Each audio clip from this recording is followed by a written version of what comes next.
Here you got Brahmins profiteering at the expense of the Indian people. We need that to stop. क्या? ये क्या बक रहे हो मादर?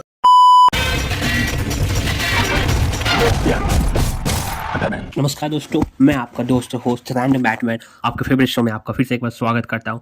और आज हम लेके आए हैं एक ऐसा foreign policy drama that would even make Ekta Kapoor go FOMO. दोस्तों, अमेरिका के प्रेसिडेंट ट्रम्प के ट्रेड एडवाइजर और अटैक डॉग पीटर नवारो ने अपनी चिंदी चोरी की रिमार्क्स की एक हद पार कर दी और हमारी तरफ एक नया कंटेंट फेंक डाला। Brahmins profiteering at the expense of the Indian people.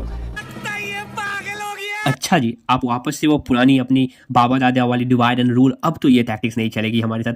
अपने डीप स्टेट से बोलिए, कुछ नया चूरन लेके आए। मैं जल्दी एक इस पे लॉन्ग वीडियो बनाने वाला हूँ जो कास्ट सिस्टम को डिबंक करेगी, तो stay tune for the, subscribe कर लीजिएगा टू गेट द अपडेट। वापस आते हैं इस टॉपिक पे। मतलब पहले यूएस को रशियन ऑयल से प्रॉब्लम था, अब कास्ट सेंसस भी वही करेंगे। क्योंकि कास्ट सेंसस से कुछ याद आया, तो क्या ये सब यूएस की डीप स्टेट और एफबीआई करवा रही थी? ये खुद में एक सवाल खड़ा करने वाली बात है।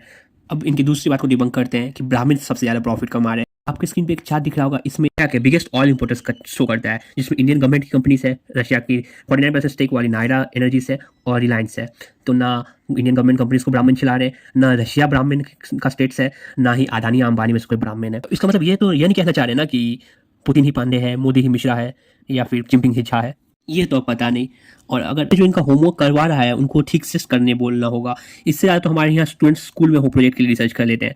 ना पेट्रोल पंप पे कोई पंडित मिलता है, ना बिल में कोई जात लिखा होता है। लेकिन यूएस का नया foreign policy, divide India by barrels and unite it by tariff. नवारो ने कहा कि इंडिया बाय रशियन ऑयल, जिससे ब्राह्मण अमीर हो रहे हैं और बाकी इंडियंस गरीब हो रहे हैं। मतलब यूएस की चिंता यह नहीं है कि मोदी पुतिन जी फोटो एक साथ ले रहे, पर अब उनको इंडियन रिफाइनरीज में भी रिजर्वेशन चाहिए। वाओ! यूएस जब खुद रशिया से मिनरल्स लेगा तो इट्स ट्रेड, इंडिया लेगा तो ब्राह्मण क्राइम। कहते हैं पेट्रोल से ब्राह्मण बिलियनियर बन रहे हैं, बाकी इंडियंस को पॉवर्टी का लड्डू। भाई, आपने हार्वर्ड से एमबीए किया है या व्हाट्सएप फॉरवर्ड से आके इंटरव्यू में कुछ भी बक दे रहे हो? और उन्होंने फिर से कहा Modi Putin and Xi same bed. भैया, तो उस मीटिंग में तो आपके प्रेसिडेंट की रखैल और बिजनेस पार्टनर भी तो पहुंची थी। उसके बड़े कटोरे को देखते हुए पुतिन और जी दोनों ने उन्हें इग्नोर करने का सोचा। और जब ये जूस सर्व कर रहे थे तो इन्होंने मोदी और पुतिन को एक साथ देखा तो उनकी तो want to give a foreign policy tip to Navarro uncle. Focus on your own inflation, क्योंकि इंडिया की चाणक्य नीति यूएस के पल्ले तो कभी नहीं पड़ने वाली। हम वो इंडिया है जो रशिया से तेल खरीदकर यूक्रेन को बेच देते हैं।